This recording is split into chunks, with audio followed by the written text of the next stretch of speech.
Just waiting for everyone to turn up. Sitting here. Hello. Wanda Boggs. Hello. Just getting going here. Okay.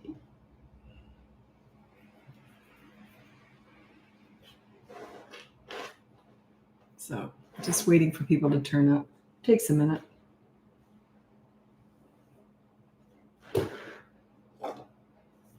While we're waiting, I'd love to know where you're from. I'm here in Vancouver, Canada. So where are you from? Where are you right now?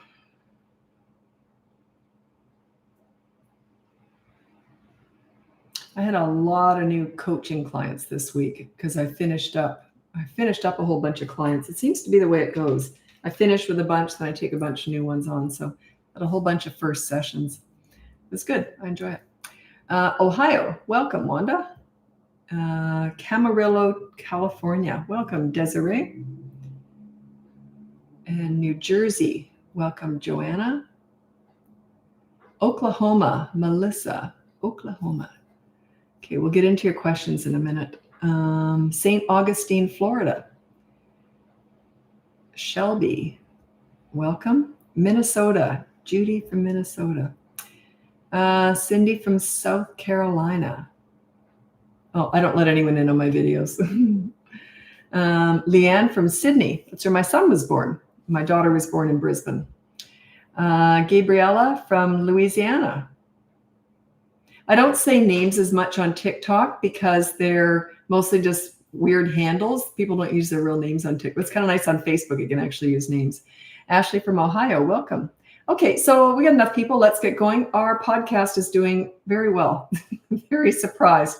Not that we didn't think it wasn't going to go okay, but it's going way better than we expected. So the podcast is up. It's been up now for, I think, all day yesterday. I think it went up yesterday. No, it went up on the 24th. So, but yeah, got a podcast now. It's all in the link above. Anyway, okay, Washington State, Kay, hello. Okay, so my name's Lisa. I'm a parenting coach. If you're new here, welcome. If you're not new, welcome back. You can check out the link above. You can see my free behavior board, all my courses. You can look into coaching, and we've got a brand new podcast out there, just released 2 days ago, and it's doing really well. Yeah, we're just blown away by how well it's doing. So thanks so much for your support. Fellow Aussie living on Vancouver Island. Oh, hello, Beth. You've been here before, though, haven't you? Beth Bryant. I remember that name, I'm pretty sure. Yeah, because I'm half Australian. I've got dual citizenship. So I love Australia. I never left Australia because I wanted to. I left because my mom in Canada wasn't doing well. It was a very painful move because I didn't want to leave. But yeah, no regrets. You know, when you're younger, you move to where you love or whatever. But when you're older, you move to be with who you love. So it's less about the country and more about the people you love. I learned that. I heard that when I was young. And then as I got older, I got it. You're in LA. Okay, so my 2-year-old son doesn't talk yet, but he does this scream screech. How to stop that? Just ignore what you don't like and give attention to what you do like, basically, if it's stuff like that, if it's in sort of screeching. But if they're doing actions, you use consistent corrective actions to stop bad behavior. But screeching isn't really something you can stop because you can't, what are you going to do? It's not what you can do. You might go, oh, don't like that, and then just walk away. Just let them know that you don't like it. They're going to go through stages. They're just crazy. So don't try and make sense out of toddlers. Everyone wants to. How do you fix a toddler? You don't. They're brand new. People who have, generally when people hire me and they've got older kids and toddlers, they usually hire me to work with their older kids. And then I'll just ask them this so I can tell you this. And then I'll say, oh, do you want to discuss the toddlers? More often than not, they say, nah, toddlers are just crazy. So yeah, it's a very short stage. It goes very quickly. These are my top 5 tips for parenting toddlers. Number 1 is childproof your home so you never have to say no. Number 2 is set up a toy rotation system so they're never bored. Number 3 is connect with toddlers in their world. They're all about playing and goofing around, playing in mud pies. They don't want to go to the nail salon with you. Go to the park and roll down the hill with them. Enter their world. They look at you differently when you do. Number 4 is when you want to discipline a toddler. It's similar. You enter their world. They're not about words. They're about actions. So you use consistent corrective actions. Takes a long time. They don't learn the first 10 times. It might take 50 or 100 times, but they will eventually learn. And number 5 is stop trying to figure them out. Toddlers are not figure-outable. Don't try and reason with them. They don't have any reasoning yet. They haven't developed that yet. They can't stop and think before they act. Or maybe some of them can, but they're just slow to act then. It's the ones who are quick to act. They don't stop and think. So yeah, they're just brand new, fresh human beings. Yes, I've been here before, but not much on the lives. It was a painful move for me too. This is Beth Bryant, who moved from Australia to Vancouver Island. I'm in Vancouver. But yeah, it was a very painful move. I got real used to the tropics. It's hard to come back to rain and snow. But I mean, I love Canada too, don't get me wrong. They both got the, good points. Okay, Kelsey Gray. If they break the rule on the board and do the consequence, if they break the rule again, do they just get the consequence over or media blackout? I do 3 strikes and you're out. So if they break it the 3rd time, I say, I'll tell you what, that's the 3rd time today that you've broken that rule. So media blackout starts for 24 hours now. Don't explain yourself. Just say, I'll tell you what, that's the 3rd time you've done that. We're going to go straight to media blackout for 24 hours starts now. And then you might say, do you understand? Don't say, do you like it? Say, do you understand? Okay, and that's it. Let it happen. Let them have a fit. That's okay. Their fit scenes, meltdowns, and tantrums are their lessons. That's how they learn. Let them process it. That's okay. They can have a fit, scene, meltdown, and tantrum.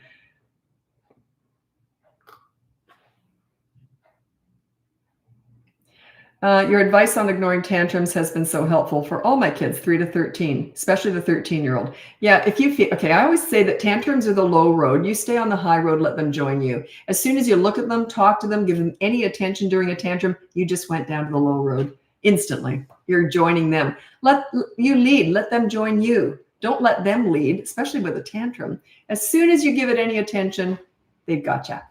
They gotcha. You're right in their low road.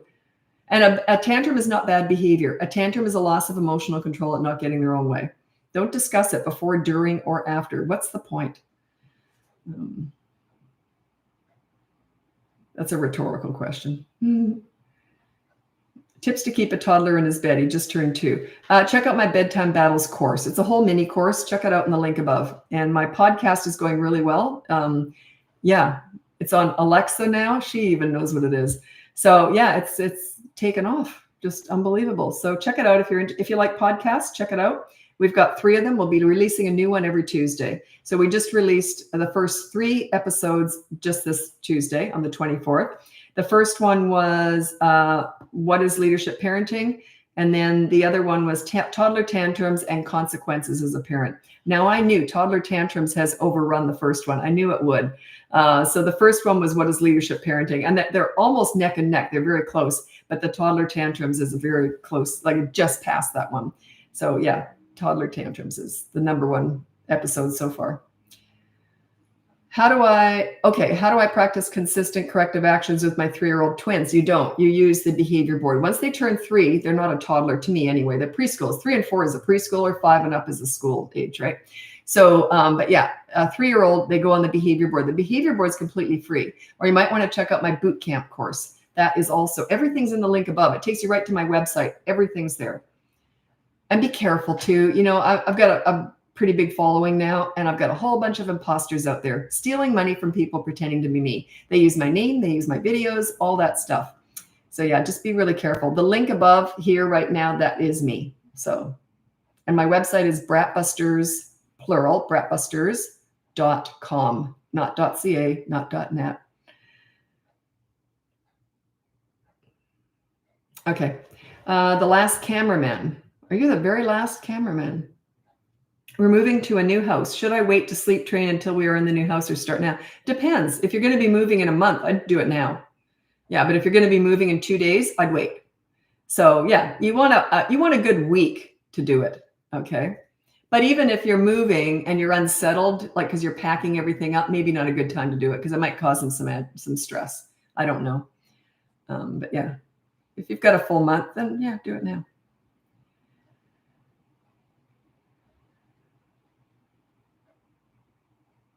I'm going to tell you a cute story.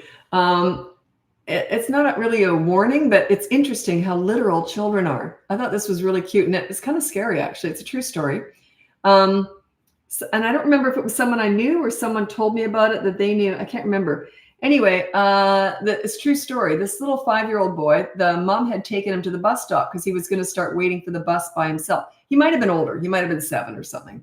So anyway, so she took him to the bus. I think it was an older kid, like 7 or 8. So she said, now you're going to be waiting for the school bus. And here's where you walk. It was close to where they lived. And there was all neighbors around. They could see him and all that. So she did a dry run. She goes, here we go. Now you're going to be getting on the bus. And she took him the first day. They arrived and there was a bus and he got on it. So anyway, the very first day that he went to do that alone, this is fascinating, actually. So, and I understand why he did this. So she says, okay, go off to the bus. He left, then she drove out of her driveway to go to work. So there's nobody home. He walks down a few houses or whatever, a block. He walks to the bus stop, stops there. The bus hasn't arrived yet. And he goes, oh, well, and he goes home.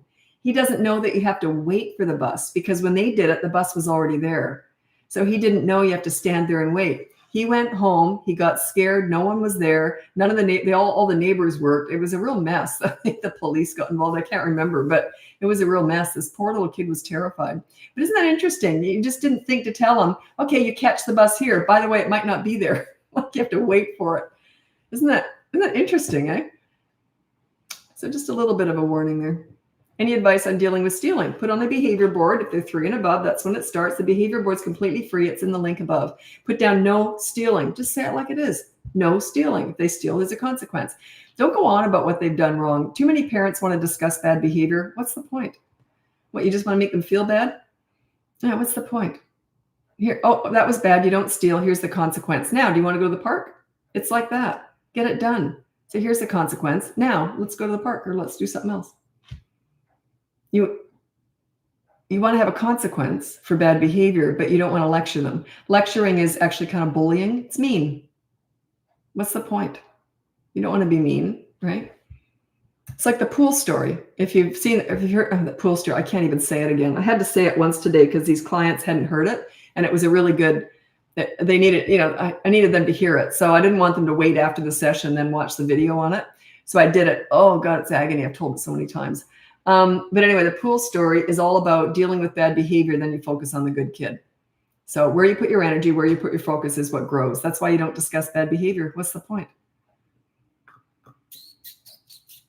Another thing that a lot of parents do is they'll say something like this. They'll say, oh, you were so good today. How about we get some ice cream? Think about that. What a mean thing to say to a kid.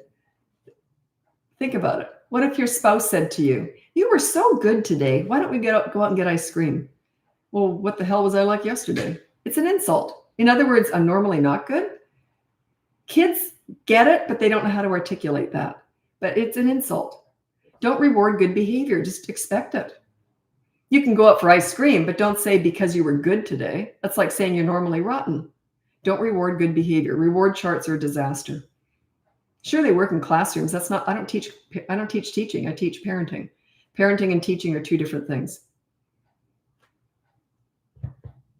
A huge portion of my clients are teachers and principals and child psychologists. They struggle with parenting too, but I couldn't do their jobs. It's different. That's a job. It's just different. It's business.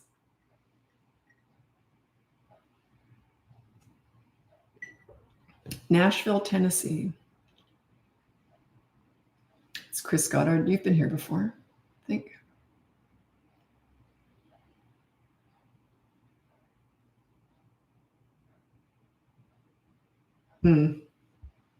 Okay. This one's okay. We have 3 boys, 3, 5, and 9. They all share a room and getting them to go to bed is really hard. The 5-year-old likes to torment the other 2. Okay. What I would do is, if you know it's the 5-year-old who's causing all the problems, just say no tormenting your brothers at bedtime. And if there's commotion, you go in there, then you say, we'll discuss it tomorrow. So the next day there's a consequence. I wouldn't, you can put that on the behavior board. It's not what I would do, but I would try putting that on the behavior board. No tormenting your brothers after the light's out and it's supposed to be going to sleep. And then there's a consequence. I would do something nice for the other 2 and he misses out. Like, oh, well, they're going to get ice cream and you're not because you tormented them last night. Something like that. So, yeah, there's lots of different ways you can deal with that. But yeah, just have a consequence. It's all about consequences. Everyone wants to discuss everything. Therapy sessions. Children aren't about therapy sessions. None of us are. Could you imagine if a cop pulled us over, didn't give us a ticket, but gave us a therapy session for 30 minutes? Not only when I continue to speed, I'd probably speed up. Like, is that going to do anything? It just makes everyone feel bad. It's horrible. So yeah, I'd rather just get a ticket and okay, drive carefully. Have a nice day.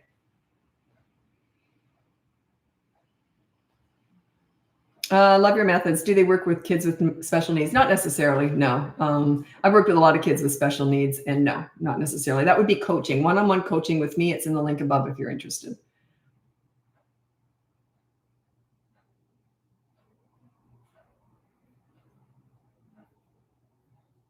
Oh, you're asking me about teaching. I don't know anything about teaching. I teach parenting. Parenting is personal. Teaching is business. So they're completely different relationships. So yeah, I don't teach it at all. I know what I would do, but I don't teach that because I've never been a teacher, but I've been in enough classrooms. I know what I would do if the kids were acting out, but I don't specialize in that. So why would I talk about it even? Very careful. I'm very careful to stay in my lane.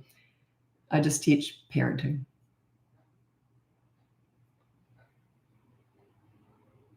Do you have classes on parenting children with autism? No, that's only coaching. Special needs stuff, it's only coaching. So you can look at the link above if you're interested. My wait list is pretty good right now. It's usually within a week turnaround that you sign up and apply for coaching, that I can usually get you on board if you want.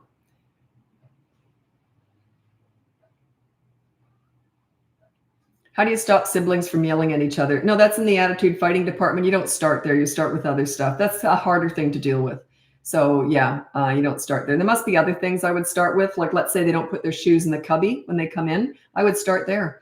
And the more you get leadership skills, check out the free behavior board or my courses, my boot camp courses, especially the one from 3 to 12 years old, if that's your age range. Check that out, and it teaches you how to be a leader. Once you're a leader, they don't fight. It stops the fighting. Children who have a leader as a parent don't fight. Fighting is usually as a result of injustices in the family. And when you're a leader, there aren't usually injustices. Or if they are, just say, well, life isn't always fair, but we're doing a pretty good job here. So yeah, they don't fight when you're a leader. So buff up your leadership skills. Check out the free behavior board or it's all about having rules and consequences for everybody. And your consequences are for the kids. It's playing with them. So it's about bonding. Really, what I teach is how to connect with kids. It's not discipline. Discipline is what everyone asks me about, but that's not what I focus on. I focus on connecting with kids and bonding with them. And that's what automatically gets great behavior. And everyone wants to fix their kids. It's not about the kids. It's about you. Everyone always asks me, how do I fix our kids? They're doing this, they're doing that. And I'd say, look in a mirror. What are you doing to cause that? It's their behavior is a direct result of your parenting. It just is, from 3 to 12 years old. Under that, they're just toddlers. I use this analogy. It's actually a good one. It's a good one. I know I'm really bad at analogies, but this one, even a client just now who I just finished with, she said, that's a really good analogy. That really helped. It's a good one. I actually had a good analogy. Let's say there's 3 different classrooms, 3 different styles of teaching. One teacher is a pleaser. The next one is the authority. And the third one is a leader. The exact same kids move from class to class. And principals will back up this too. And so will teachers. Same kids, completely different behavior in all 3 classes. Okay, when they're with the pleaser, disaster constantly. Pleasers it's the new style parenting out there right now. It's a total disaster. It's a bomb. So anyway, those kids are just difficult. They're chaotic. It's crazy. So that's the whole time. You take those same 30 kids, now they move into the authorities classroom. They're really good when the authorities keep watching them. As soon as the authority leaves the room or looks down, they can act out. Okay, it's sort of a fear intimidation based style of teaching and parenting is the authority. Okay, it's not bad, but they're going to rebel against it. Okay, they're going to do things behind your back. Then you take those same 30 kids, move them into the pleaser or the leader teacher. They're good when the teacher is there. They're good when the teacher looks down. They're good when the teacher leaves the room. Those are the kids with they feel good about themselves with that teacher. Therefore, they would never want to disappoint that teacher. They're proud of themselves when they're in that classroom. That's what a leader does. It makes kids feel good about themselves, makes them proud. So that's what you do. So anyway, that's the 3 different classrooms. And it's the same with the parenting. The newfangled pleaser parent style, which we all know by now is a disaster, I'm sure. The old-fashioned authority style, no, it's okay, but they will rebel in the teen years for sure, or pretty much. And then the leader, they never rebel in the teen years or anything, because you're connected with those kids. And it's in a different way. So yeah, what's the difference? Same kids, different behavior. Same kids. It's never the kids. It's always the adult. So we're not fixing kids here. We're fixing and teaching parents.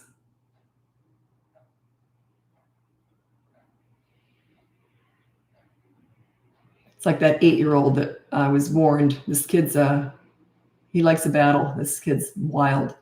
So they asked if I'd work with him. And I said, yeah, sure. So anyway, and when he met me, he said, if you don't give me what I want, I'm going to have a fit. He said it with that filthy look on his face. And I said, bring it on. And he never did. He thought, ooh, she knows what she's doing. He was great with me. That same kid who was rotten with all these other people, he was great with me. Was it him or was it me? What's the difference? Same kid, different behavior. Now, if it's your own kids, you have history of not being a leader, potentially, right? So they're going to get worse before they get better because they're going to fight to get control that they had before. Whereas I don't have history with those kids. So they just pick up on, like, I know what I'm doing. So they don't even try anything. The troubled teens would, by the way. I specialize in teens. So yeah, they'll try stuff. But they learn pretty quick. It's not going to work.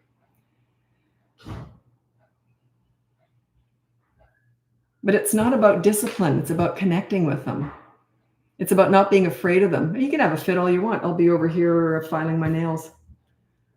It doesn't bother me. And then as soon as they're done, oh, you all done? Okay, you want to get to work now? See, just don't let it bother you. They pick up on that. Okay. What time is it? Okay, I'm usually late for Instagram, so I'm going to be very cognizant of that today.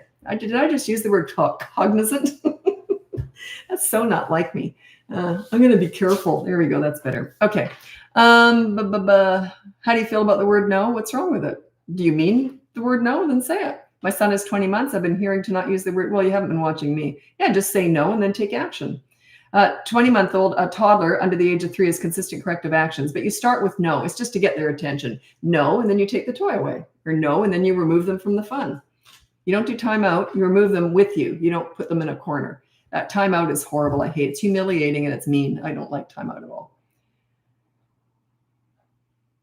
Tantrums are all the same. You completely ignore a tantrum. You're just waiting for it to end. You're filing your nails. If they start hurting themselves, just physically hold them and restrain them and then let go. If they do it again, hold them again, but you never look at them or talk to them during a tantrum.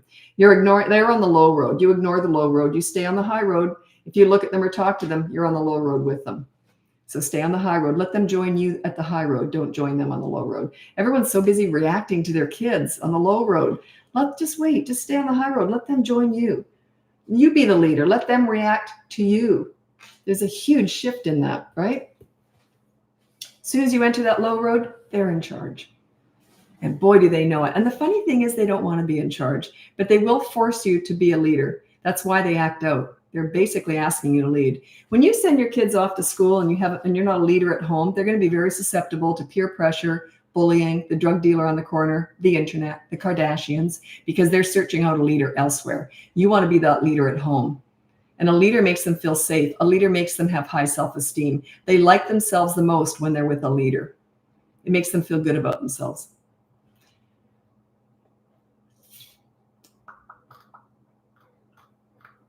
Quit explaining stuff too.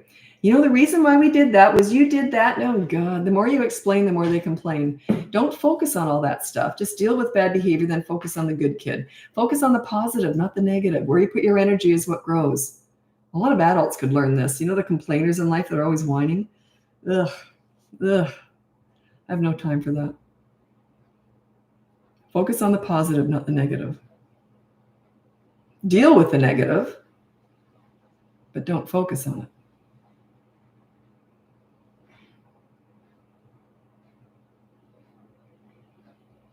Oh, you're asking about ASD. The special needs, that's only in coaching. I can't generalize with answers. I need to assess the situation, know what's working, what hasn't worked, blah, blah, blah. So yeah, that would just be one-on-one coaching. If you're interested, check out the link above. And the podcast is going really well. If you're listening to it, thanks so much for your support. It's far outdone anything we expected. So yeah, my daughter and I are doing a podcast now. It's called BratBusters Parenting Podcast. And it's on Spotify, Apple, it's everywhere. And but yeah, it's doing exceptionally well. I'm just absolutely blown away. So we knew what we were hoping for, but it's far outweighed that. So, and we're just, and you know, we put this stuff out there because, well, my daughter she loves business. I'm very passionate about parenting. So this is just like a mission for me. And she loves business and I love this. This is a mission. This is my life. I love helping parents. So it's just, podcast is just another way of reaching people and, you know, helping them. I just absolutely love this. I didn't actually know anything about podcasts. My daughter did all that. So she's the drive in the business. I just do what she tells me. Okay, I really have used the method of acknowledging the tantrum but not giving into it. I'll look at him and I'll start playing with his blocks, his toys, folding his laundry, start doing, he enjoys and sees this. Okay, that's okay when they're babies, like 16 months, 15 months and under. It's called redirection. You're not actually redirecting with fun. Sort of you are. I'll start playing with this toy. Yeah, I don't do that past the age of 16 months because you're interrupting the tantrum. You want them to wallow in it and learn how to get themselves out of it, rather than you distracting them. You do that with a baby. I don't do that with 16 months and older because I want them to process it all. I want them to go through it all and to learn how to get themselves out of it. It's not bad, but it's just, I wouldn't do it, but it's not bad. But yeah, you do redirect with little ones, but it's indirect redirection. Like you don't go, here, let's read a book. You just start reading a book out loud. And next thing you know, they're crawling over into your lap, right? But yeah, just don't do that with a 4-year-old.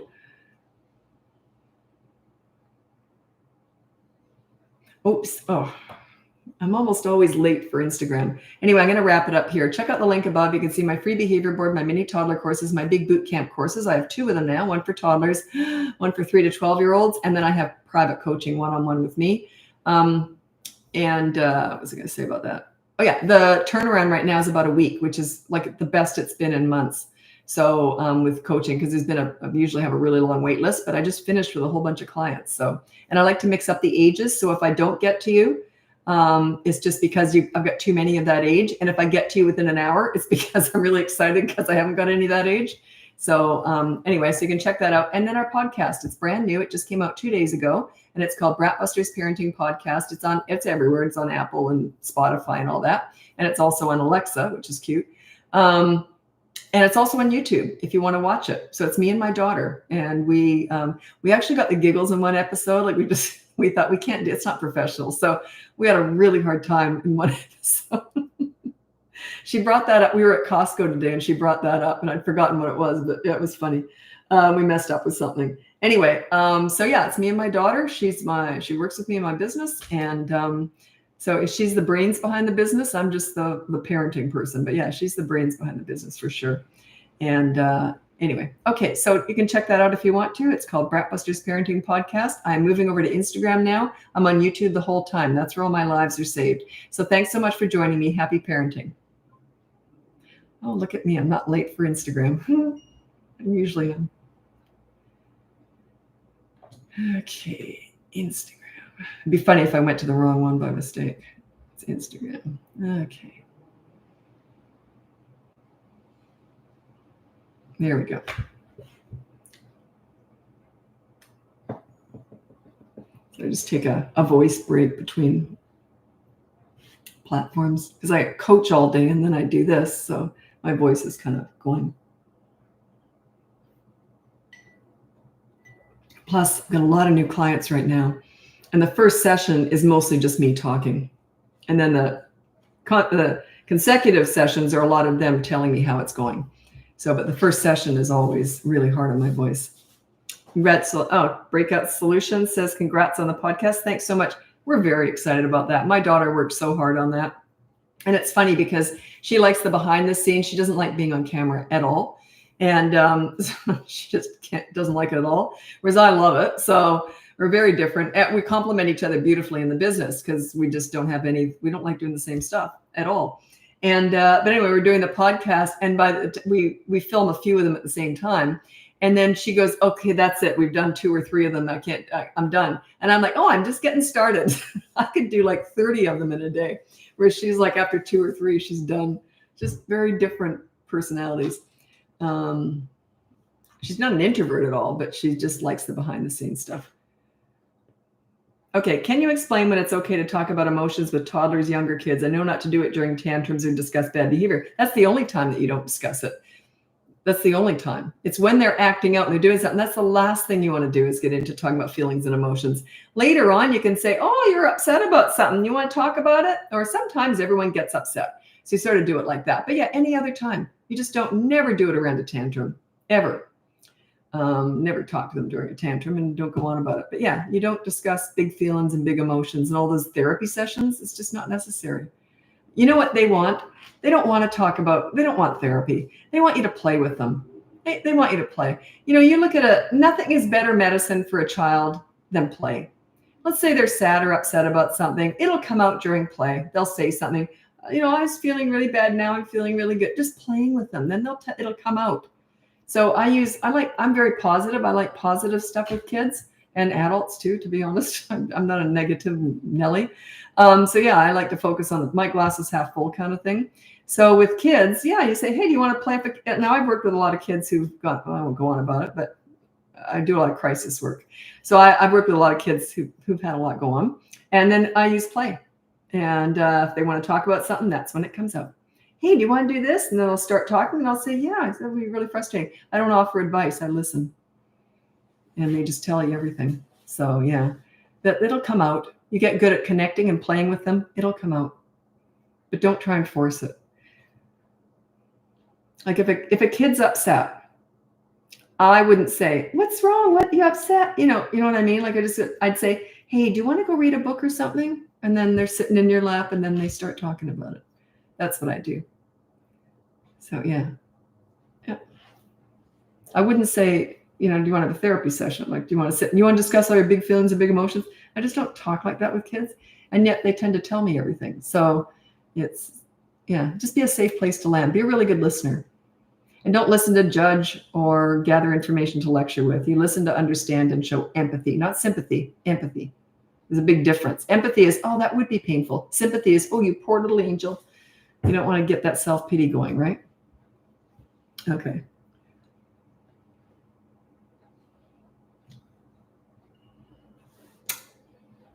It didn't go live.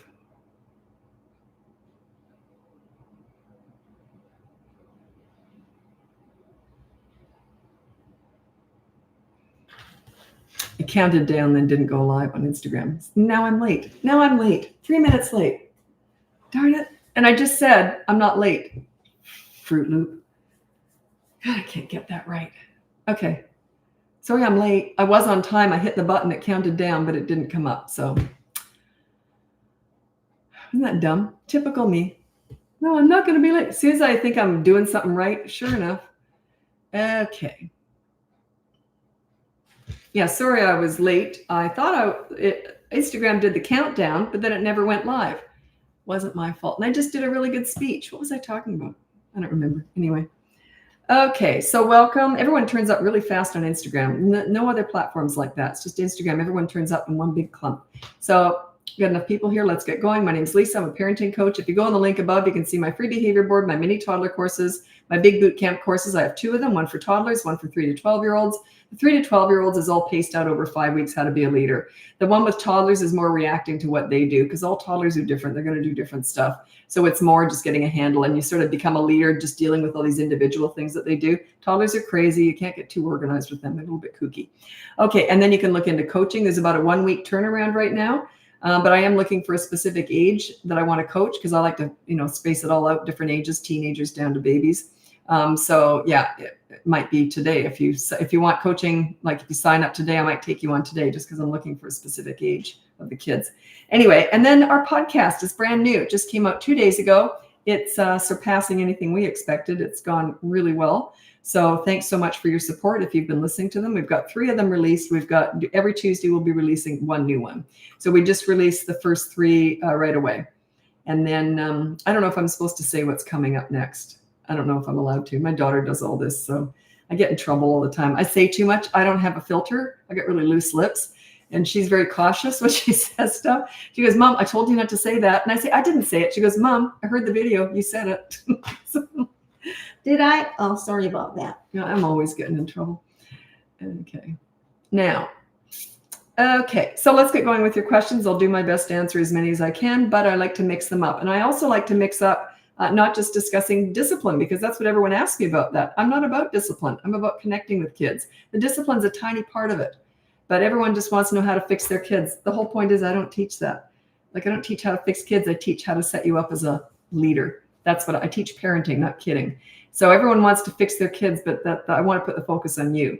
You lead, they will follow. Your kids' behavior is just a result of your parenting or lack of it, lack of leadership. So yeah, between the ages of 3 and 12 especially.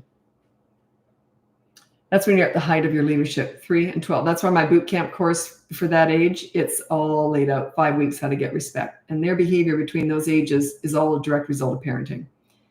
So you have so much more control than you think you do.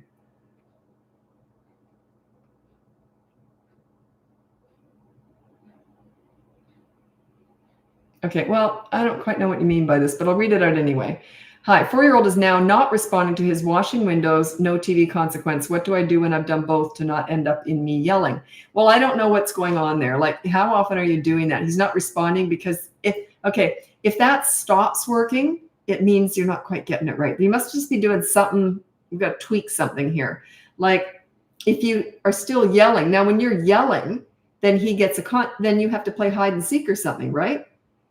You see? So you said, not end up in me yelling. But yelling's okay when you're starting to learn how to do this, because every time you yell, you have to do something nice for him. So why is that not working? I don't understand. It's okay to yell for now while you're learning. Leaders don't yell, but while you're learning to be a leader, you're probably going to yell. So, but every time you do, you're punished. Like he's punished when he hits or whatever. So yeah, I don't know. Oh, just for when he's hitting or yelling at his brother. Yelling we never address. That's in the attitude department. You never put down no yelling. It's just you can say hitting, but you can't. Attitude is yelling. Yeah, you can't put that down. What did someone ask me today? Listen the first time or something. I get this a lot with clients. We want our rule to be listen the first time. So in other words, you want to put down, you respect me. That's kind of not doable. You don't just put that down. It's too big. It's too, stop being naughty, be good. It's too broad. It's too, and plus you haven't earned that. You got to earn the respect. You got to work for it. You don't just demand it like that. That's what it is. You're demanding respect. You're not earning it. You got to command it. Leaders command it. Authorities demand it. The old-fashioned authority style parenting is more based on fear and intimidation. It's not a bad way to parent. It's not horrible fear, but you know what I mean. They're afraid of the parent, sort of, but not in a, you know what I mean, not in a dangerous way. But yeah, it's okay, but they are going to rebel against that. If they're going to rebel, they're going to rebel against the pleaser and the authority. They don't rebel against a leader. My son was 15 and he says, well, I could never even rebel. He's kind of mad at me. He says, I could never even rebel because you're too reasonable and easy to talk to. I thought, oh, am I supposed to apologize or congratulate myself? I don't know. But anyway, I apologized in front of him and then I went and celebrated behind his back. So they can't rebel against a leader. It's kind of impossible. It doesn't make any sense.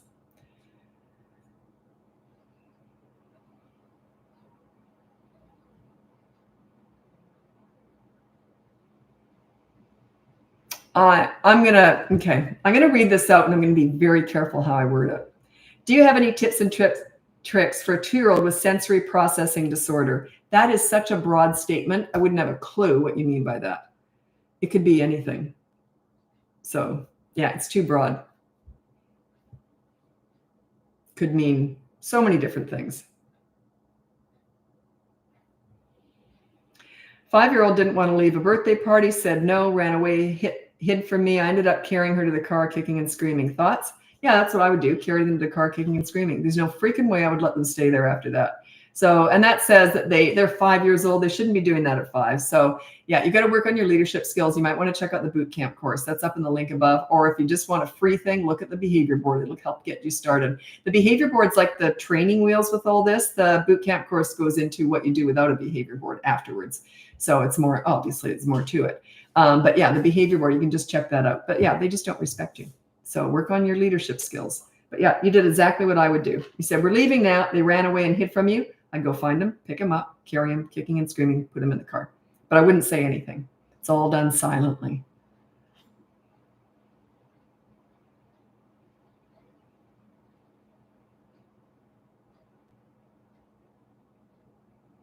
How old is your kid, Ms. Hope? I need the age. And put the whole question again. You can't, because otherwise I'll forget. I need an age when you ask a question. 28-month-old boy says, hungry when things not go his way. What's our response to be? I ignore it. So he says that because it gets your attention, because you think, oh my God, he's hungry. It's a way he knows it gets your attention. That's why he does it. So yeah, unless he is truly hungry, I don't know. But generally, if he's just saying it all the time when he doesn't get his own way, I would just ignore it.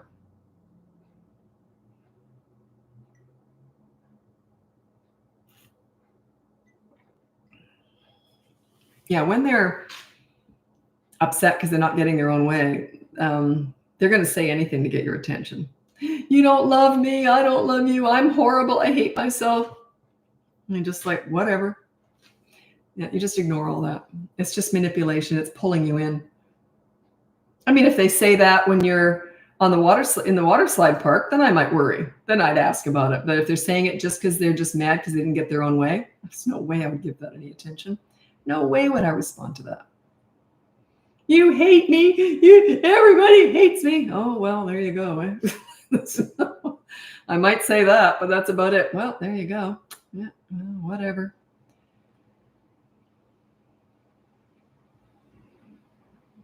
A 3-year-old refuses to potty train. Okay, check out my, what's it called? Potty Party course. It's a mini course. It's in the link above. And it's a whole process, how you potty train. It's a reward-based system. There's no discipline in potty training because it's a bodily function. You never use anything negative around that. Like when my kids were learning, it took 1 day with my son and 2 days with my daughter. After that, there was no night diapers, no pull-ups, nothing. But I was already a leader, so that's why it went so well. They kind of respected me already and listened to what I said. They were 2.5. Anyway, but if they peed on the floor, which they did when they were, day 1, and they'd pee on the floor and I go, that's no big deal. Mommy pees on the floor too. And they'd laugh, it's no big deal. And then I clean it up. You never get them to clean it up.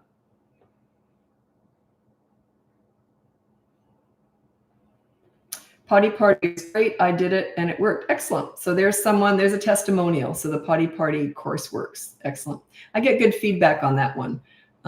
Usually when something isn't working, there's just something going on. There's something else going on. You need to tweak, and that would be coaching them. But it's all just generally, it works with most people. That's all courses are like that. But yeah, extenuating circumstances like special needs kids or something, that would be coaching. You'd have to hire me for that.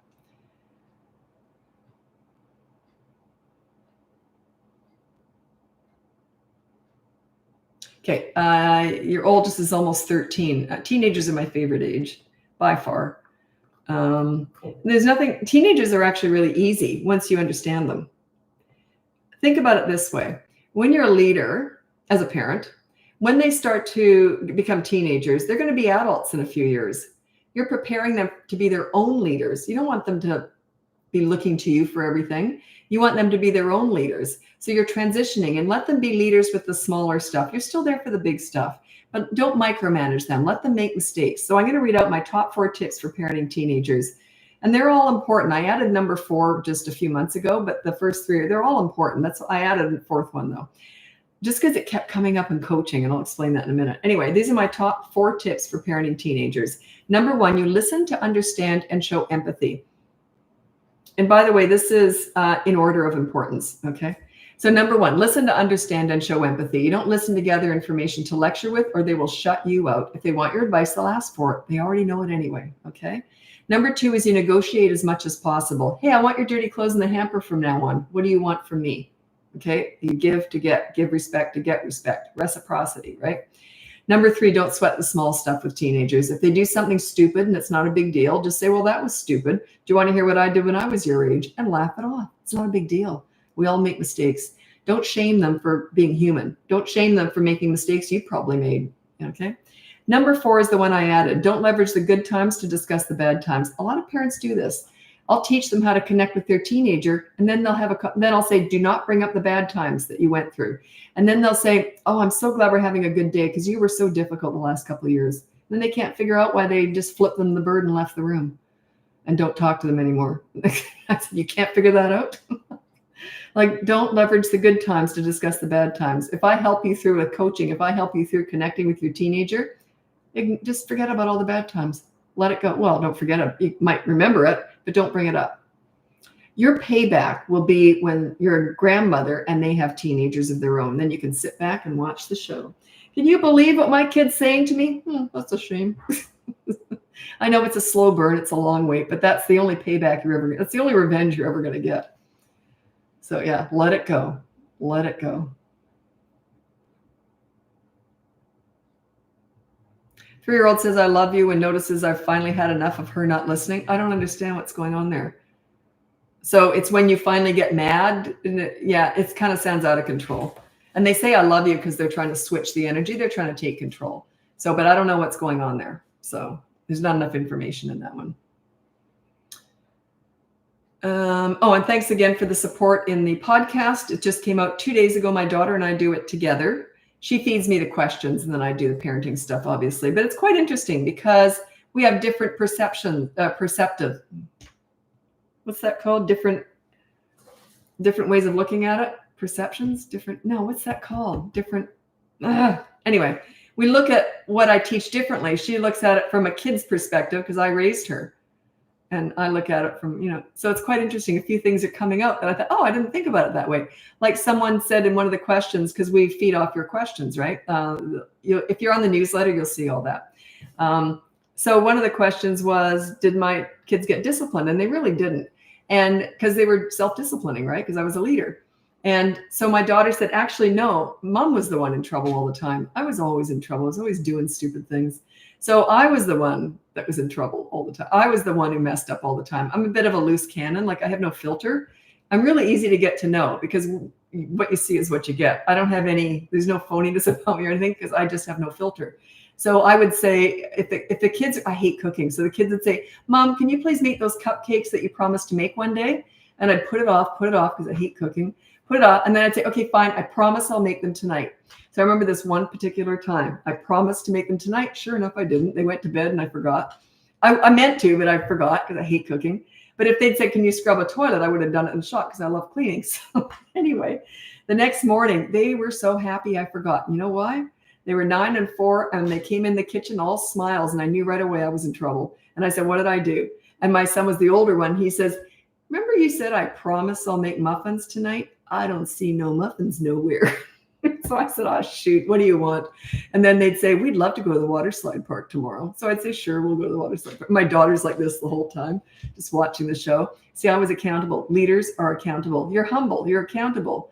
You say what you mean and mean what you say. And if you don't, then you're accountable. There's a consequence, right? So yeah, it turns out I was in trouble all the time. Why did you clean it and not them? Any reason for not letting them help? Why did you clean it and not them? Cleaning? Oh, the potty, because I don't want to put any negative stuff around them peeing on the floor. I didn't want them to, no way would I have a kid clean up their mess. Never. Nope. The reason is it's a bodily function and I don't want to ever shame them and make them feel that it's negative. They just let their urine out and all of a sudden they're cleaning up urine. Yeah, I wouldn't ever get a kid to clean that up. I've got a really long answer to that, and it's very psychological. Like what I mean is there's a lot of reasons behind it, and you don't need to know that. It's just, I just wouldn't do it. It's a bodily function. I would not have a kid clean it up. because then they might feel shame or something.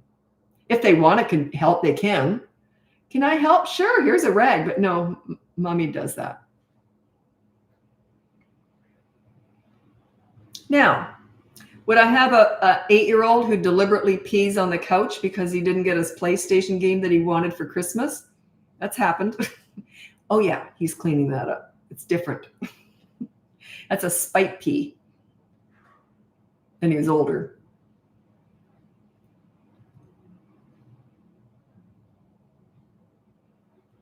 Okay, meet needs and manage wants, because I often say you meet their needs and manage their wants. Their wants are what all the tantrums are about. Sometimes their needs aren't met, beyond control, jet lag, or have nightmare. Well, then that's different. Their needs are, and they act out. Still use the same behavior board. Not if they're overtired, not if they've got jet lag, no.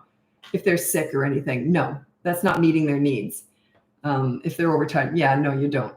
I mean, I've got a heart, for God's sake. Actually, the funny thing is I'm a real softie with kids. Someone said something about how she seems tough, but she's actually not. That would have been someone who would have worked with me. They get it. Because this is love. My goal is that kids like themselves when they're with me. You think about that pool story, if you've seen that. But yeah, it's all about getting kids to like themselves when they're with you. That gives you all the power. When you make them feel good about themselves, they're proud of themselves, how are they going to treat you? You're a leader now. How are they going to treat you? Think about it. You ever had anyone that you looked up to, like a teacher, a coach, a parent, a grandparent, someone that makes you feel great about yourself? Even as an adult, there's two things that if anyone compliments me I don't care about looks or anything, but if someone says I look really fit, that's one thing. I'm jello. If someone says, oh God, you're really fit, I'm like, oh, thank you. But if they say, oh, you're really pretty, yeah, whatever. But if they say you're really fit, I'm jello. Another one is I'm funny. Someone says, oh, you're funny. Oh, thank you. We all have our weaknesses, right? But how do you think I'm going to treat that person? Right? Someone who makes you feel good. How do you treat that person? That's what I teach. You make kids feel good about themselves when they're with you, and they treat you beautifully, and they like themselves. My goal is that they like themselves. That's my main goal with kids. But my main goal with parenting is that everyone's happy. Everyone finds joy. I loved raising my kids. They were so easy to deal with because I got all that pesky discipline done when they were tiny, sailed right through the teen years. Is the odd hiccup, but not much to talk about, that's for sure. So yeah, I want you to find the joy in family life, find the joy in parenting. And you can't enjoy kids who are acting out, kicking and screaming all day, right? So that's why we do the discipline, just so you can enjoy them.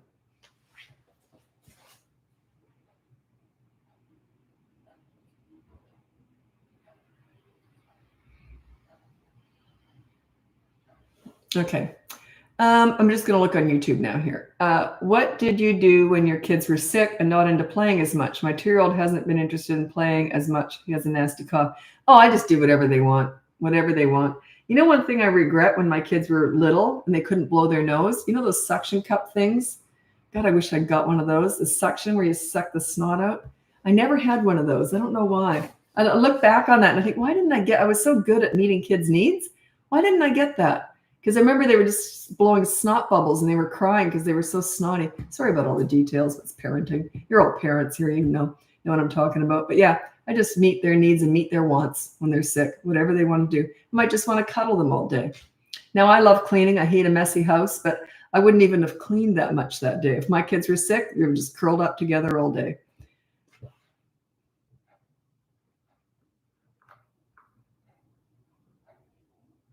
Oh, 18 months, if they respect you. Okay.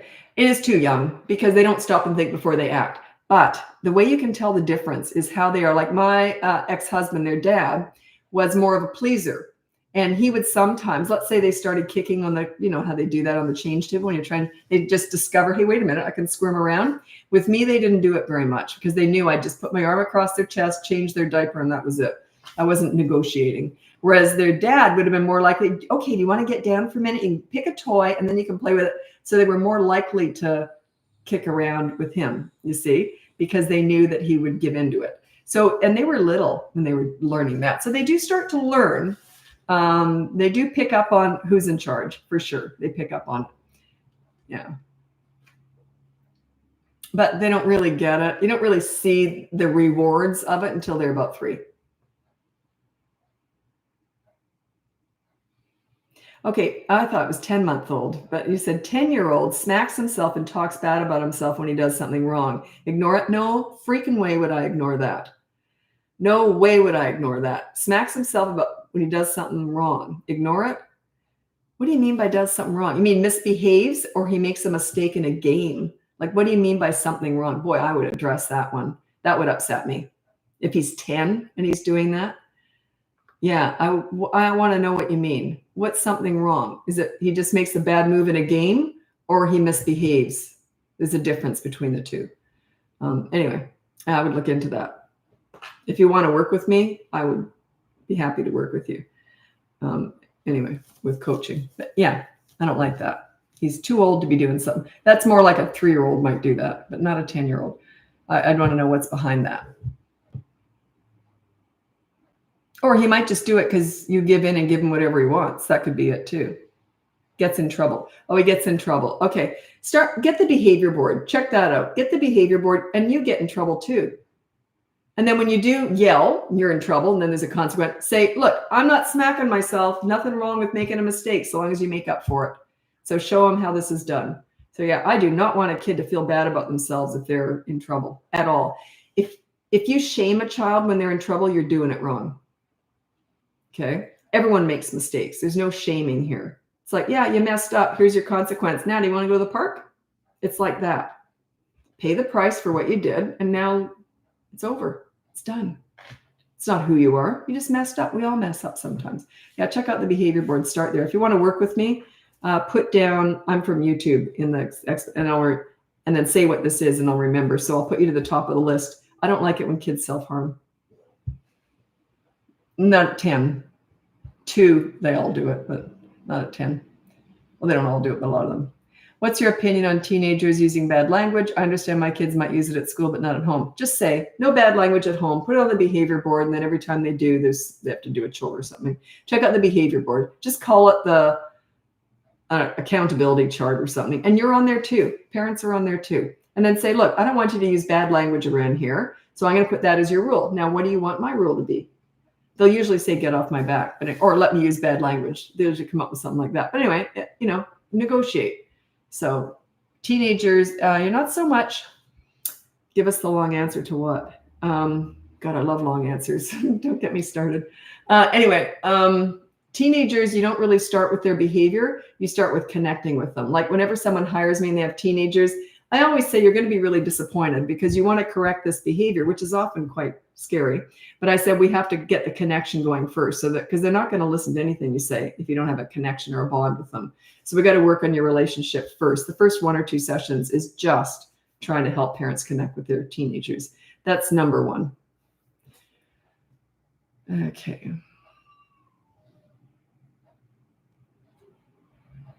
Oh, the spite pee? Oh, why we never clean up their urine. Okay. Why we never get them to clean up their urine. When you get a kid to clean up after themselves, it sort of says that was bad. And I never want a kid to think having an accident is bad. That's the basis of it. They can help. Say, I'm going to clean this up now. Do you want to help? And they usually will when they're little, when you're potty trained. They usually want to help. My kids wanted to help. So, but it was my job to do it. And we're chatting while we're doing it. Right? You never want any disgust or shame to be around that. I remember once. Oh my God, I just remembered this. My son was potty trained. That's right. I remember this. We had a golden retriever too. My son was potty trained. And you know where I'm going with this. So there was a big load. And I guess he was outside, and I guess he just didn't think to come in the house to go potty. So I was so shocked. I said, oh my God, the dog pooped on the patio, which he normally would never do. It was a big pile of poop. And it turns out it was my son. So yeah, it was pretty funny. And I said, did you poop there? And he goes, yeah. And he couldn't really talk that well, but yeah, he says, because the toilet isn't here. So then I ended up putting a little porta potty outside, and then he ended up using that. But I thought that was hilarious. I thought it was the dog. I thought, what, the dog pooping on the patio? It was my kid. And it looked exactly the same. That was what was so funny about it. I couldn't tell the difference. Oh, God, that was funny. Okay. Well, not telling it so much, but looking back, because I was so confused. And the dog was looking at me like it wasn't me. Okay, I got to get going. I'm moving over to TikTok now. If you want to join me over there, check out my podcast, BratBusters Parenting Podcast, or the link above has all my courses and free behavior board and everything else. Podcast is it's all attached in there. Anyway, thanks for watching. Happy parenting. I'm on YouTube the whole time, and now I'm hopping over to TikTok. Bye now.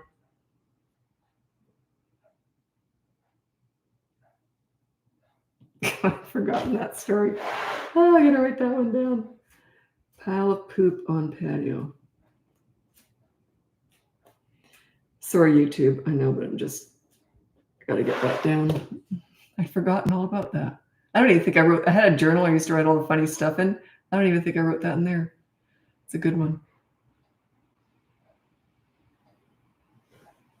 Especially the way the dog was looking at me. Like he was so guilty looking. He was so confused, but he was looking at me like it wasn't me, I swear. And I knew it wouldn't have been. I was so confused. Okay, I'm just waiting for everyone to turn up. And I like to take a little bit of a break because my voice kind of starts to go.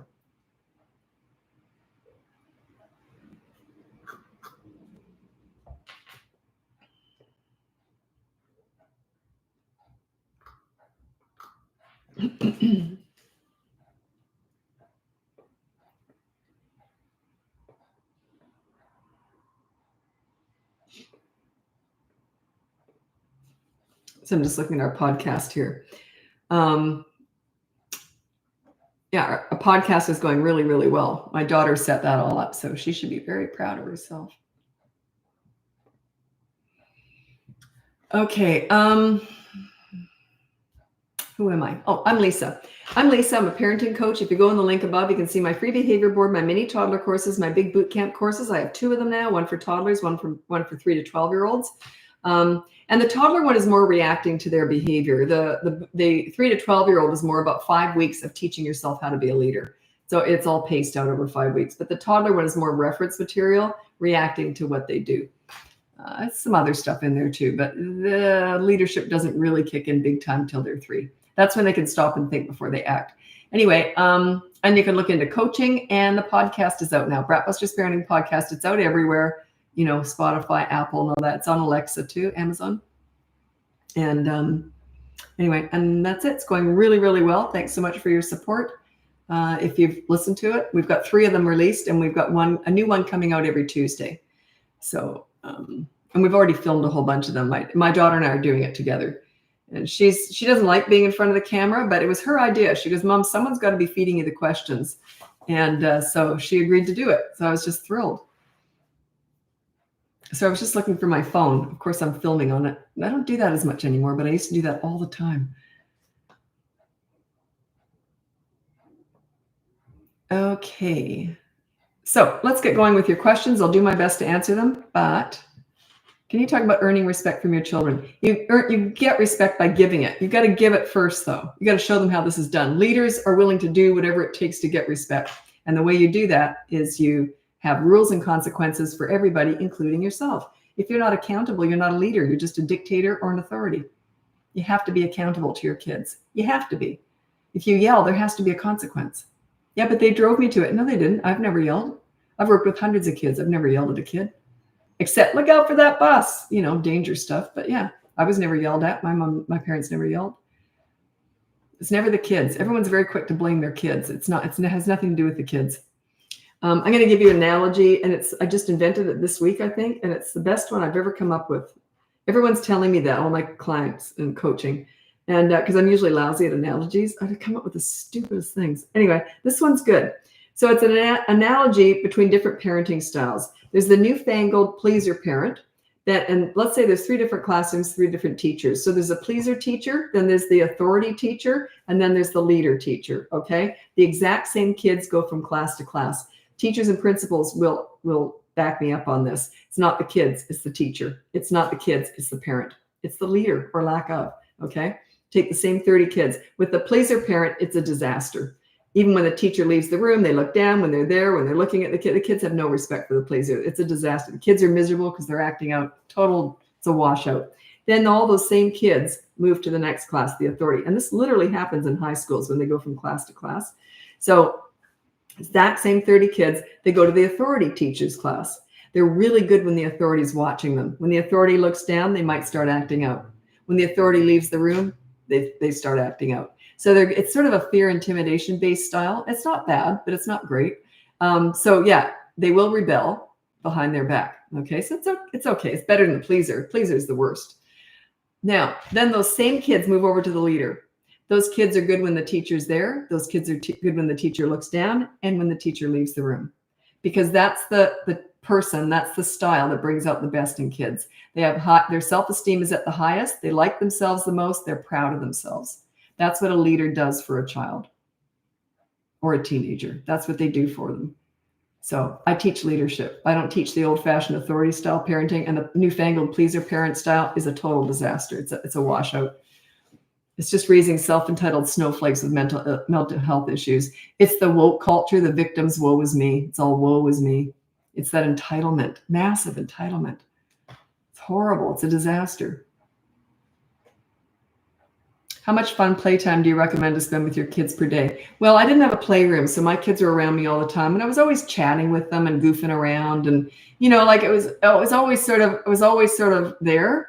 So yeah, it's not, you don't have to do that quality time. They don't care much about quality time. They care about time. They like you around. But I played with them. So they'd say, "Mommy, can you please come and do that?" I'd say, "Sure, I'll come over." One of the things I used to do, if I had to do something and wanted to get rid of them for a while, I'd build a fort over the dining room table, tons of blankets and pillows underneath. I'd say, "Oh, there's a great fort." And we'd put all sorts of stuff in there. And then I'd say, "Oh, but adults aren't allowed in forts." "Okay, Mommy, don't come in." And I'm like, "Oh, I won't." And then I'd go read a book. So I was playing with them a lot, but I got them started sometimes and then I'd go and read a book or something. So but yeah, I did play a lot with my kids for sure. I was very interactive with them. But they were easy to be around because they were well behaved. And if I said scram, I just want to read a book, they would scram.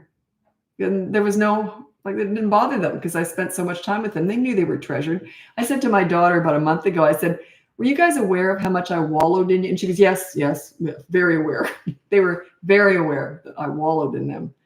So I love mothering. That's why I teach it. It was the most fun I ever had. Loved it. Easy, fun, joy, laughing. Loved it. That's why I teach it.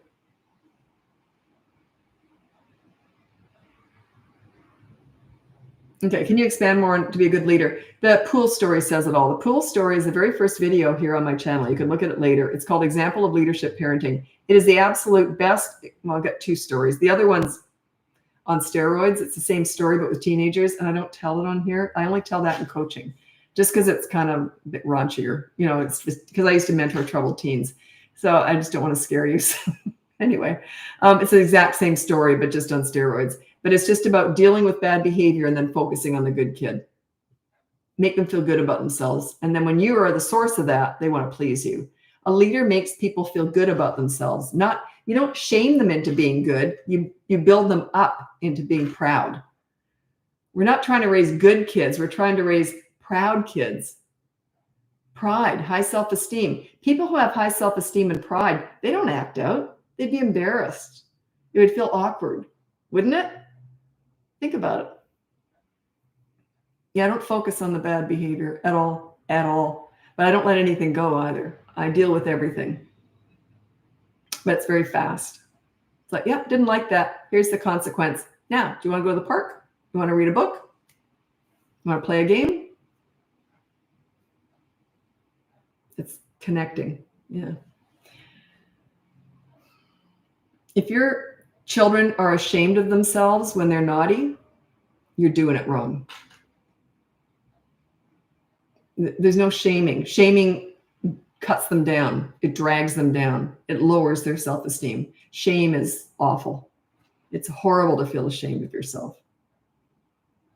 It's okay to be embarrassed and say, "Gee, that was stupid. I'm going to fix that."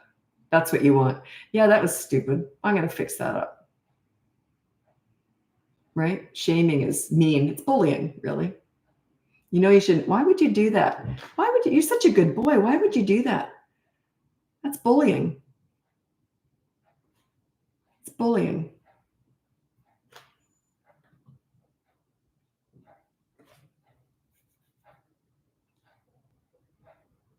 He is aware of expectations and still acting out. You mean your expectations of him? It doesn't make sense to me. I don't know what you mean.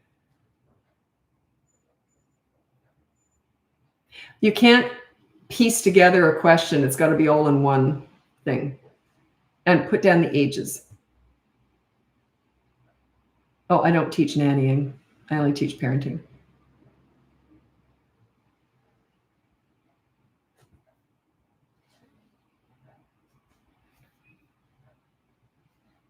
Okay, Emily on YouTube. What should I do when my 6-year-old yells at his younger siblings not to break what he makes and that they can't play either with him? Okay, that's kind of tricky because I don't know how young they are. And is it his toy or theirs? And does he get just time alone with that toy? Tell him to go in his room or a room. If he doesn't want anyone to play with what he's doing, then tell him to go in a separate room and do it all by himself. Give that a go. They get tired of playing all by themselves and they'll end up, but that's just, you can just start there. But yeah. Tips for a defiant teenage girl. They're not defiant against a leader. You must be a pleaser or a dictator / authority. They're not defiant against a leader. So work on your leadership skills. Like my son said, he could never rebel because as a teenager, because I was too reasonable and easy to talk to. That's what he actually said that to me. And he was 15. He said, I couldn't even rebel. He said, I can't even rebel because you're too reasonable and easy to talk to. Just about fainted when he said that. Oh, I thought that was so funny, but I couldn't laugh because he wouldn't have appreciated that. So yeah, they don't rebel or they're not defiant. There's no shame. Defiance means there's shame in not giving in, and there's no shame in making a mistake. Like, yeah, Mom, I messed up. Sorry. How about I do this for you instead? That's what you want. Defiance means, yeah, there's shaming going on there. That's sort of a tell.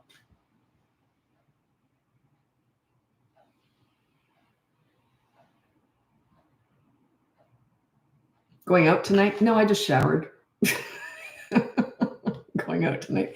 I did put tons of oil in my hair though, because I've got very curly hair. So I put tons of oil in my hair.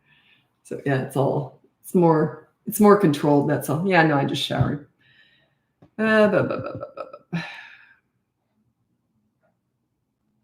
Oh, usually I'm in my gym stuff. I often am in my gym clothes all day because if I come home I go to the gym every morning, and if I come home, then I'll start working right away, and then I lose track of time, and then that's why I look like crap most days. It's just because that's my gym's look. I just actually showered after the gym. Usually I don't shower. If I'm going out, then I'll shower, but if I'm just working, then I won't shower. But I shower right before bed every night anyway, so. Why do you care? Why did I just say all that? Who cares? Shower. My daughter will not turn that into a video. She uses these lives for all the videos. That won't end up in a video. 3-year-old throws stuff when he's mad. Just put on the behavior board, no throwing stuff when mad. Or no throwing stuff. And then there's a consequence when he does. They all learn through consequences. That we all do.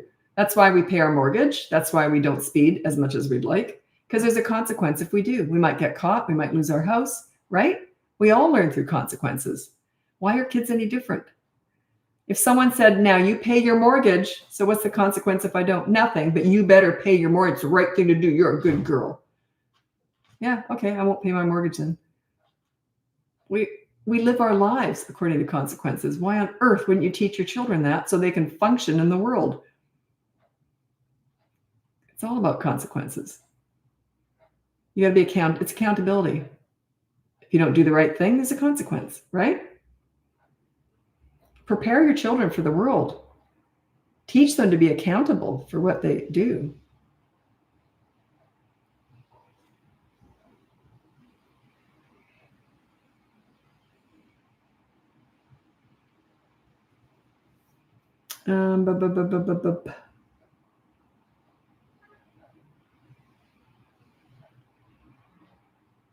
How do I deal with my 11-year-old girl's bad friend while I'm getting started with this new way of life, learning to lead?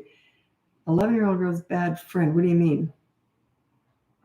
I don't know what you mean. I don't get involved in that stuff. I'm very careful with that. Because as soon as you say, don't you hang out with them, you're just driving them right towards that kid, right? So yeah, I don't quite know what you mean by that. What's a bad friend?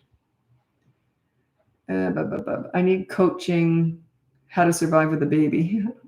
If you want to hire me with a baby, some parents do. They hire me with a baby and that too. So yeah, it's a lot of preparing you for what's to come, right? Because I teach mostly connecting and behavioral stuff. So, and your leadership and all that. So it's a lot of preparation for what's to come. So that would be one-on-one coaching if you're interested.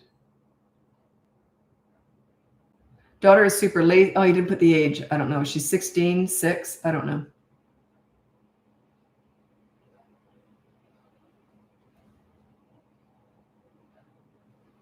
Yeah, yelling is never a good thing to do. Yelling, I was never yelled at. I never yelled. Yelling is a sign that you're out of control, and kids pick up on that. They don't respect you at all.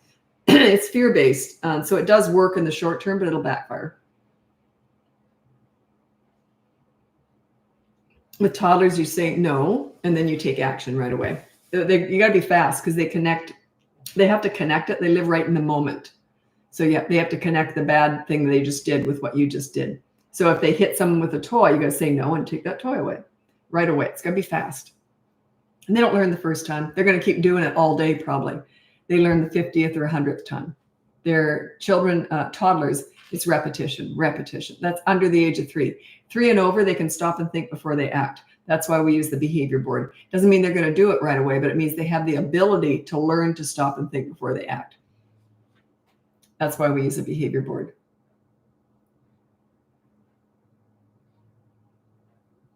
Two-year-old hitting, check out my Toddlers Who Hit course. It's all in the link above. And thanks so much again for your support on the podcast. It's going fantastic. It's only been out for 2 days and it's doing really, really well. My daughter checks all the metrics and she keeps telling me where it's sitting.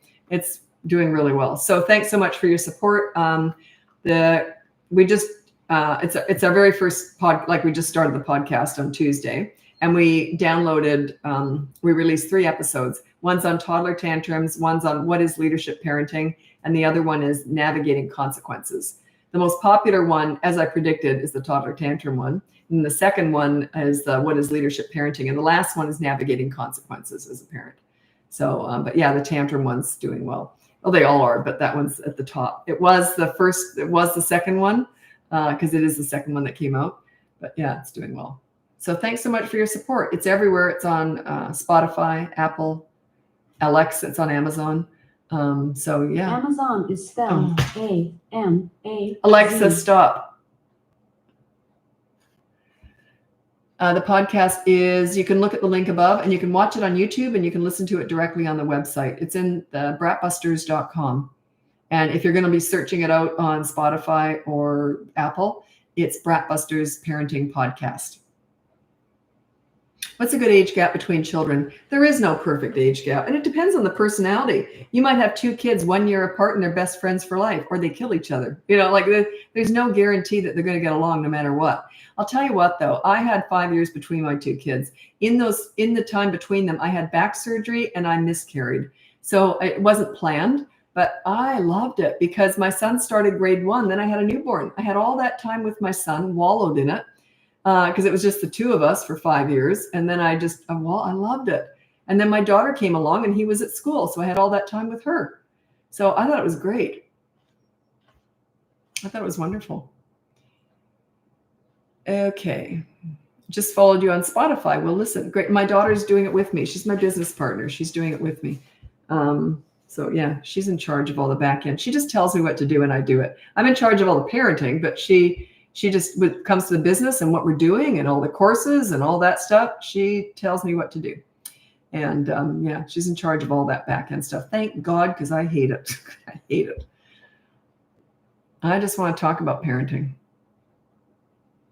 I don't want to talk about business, but that's what she loves. So it works. It's a great partnership. We're best friends anyway, but isn't that wonderful? Working with your kids. I never dreamt that. I never even thought of that really. Anyway, she's only been with me full time for 2 months. And she just started helping me in my business, doing some social media stuff 1 year ago. And when she got involved, it took off because she knows how to do stuff. And that's when we realized that she's got to make it full time. So yeah, she's great. My son's great too. He doesn't work with me though. He's a dad now, so it's wonderful. Toddler hates the word no, but I'm not going to shy away from it. Of course he hates the word no, because it means he doesn't get his own way. Do you agree with giving options? Not when it comes to discipline, no. No. And also you can give too many choices. In other words, it kind of makes you look like you don't know what you're doing sometimes. You gotta be careful with that. I give them choices with toys, with fun. But when it comes to what they're gonna wear, what they're gonna eat, basically I'm in charge of all that stuff. But when it comes to playtime, let kids be in charge of play. That's their world. Let them be in charge of it. But all the other stuff, nah, I'm in charge of that. Don't tend to give choices other than play.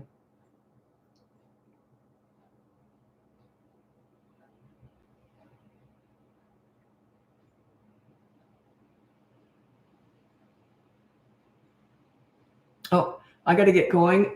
Thanks so much for joining me on TikTok and YouTube right now. When I do my lives, I'm always on YouTube, and then I bounce from Facebook to Instagram to TikTok. And but they're all saved on YouTube. So and also now we've got a podcast. I got stuff everywhere right now. But yeah, the podcast is going really well. We've got a lot of plans for that down the road. We're just waiting to see how we were waiting to see how it's gonna go. It's just taken off. So if it keeps going like this, we've got a lot of plans coming down for this podcast. So, but right now we're just releasing 1 episode per week. My daughter and I are on there together. You can watch it on YouTube we're both on separate cameras here doing it together. It's called BratBusters Parenting Podcast, and it's on Spotify, Amazon. Oh, she keeps talking to me when I say that. Apple. So it's on all the platforms. And so anyway, it's going really well. We just released it 2 days ago. 3 episodes are out, and they're doing really well. And so anyway, thanks so much for your support in every way. And I just love helping parents. It's like a mission in my life. I was working with kids for decades, just volunteering. I loved it. I was good at it. I was good at getting the best out of kids. And then I was mentoring troubled teens, and they're the ones who said, you got to teach this stuff, Lisa. No one's ever talked to us like you do. So they're sort of the ones who told me to start this business. And I've been running BratBusters now for 17 years. And it didn't really take off. I did a lot of different work. I was doing public speaking more in Vancouver, whereas now it's all online pretty much. And thanks to TikTok, I blew up very fast on TikTok, and it changed the whole way I run my business. And now my daughter's full-time with me now. So TikTok is where it all started online, really. So I really appreciate your support. Anyway, thanks so much for joining me. I'll be back again soon. And if not, check out the podcast. There's 3 episodes to listen to on there. So happy parenting. Bye now.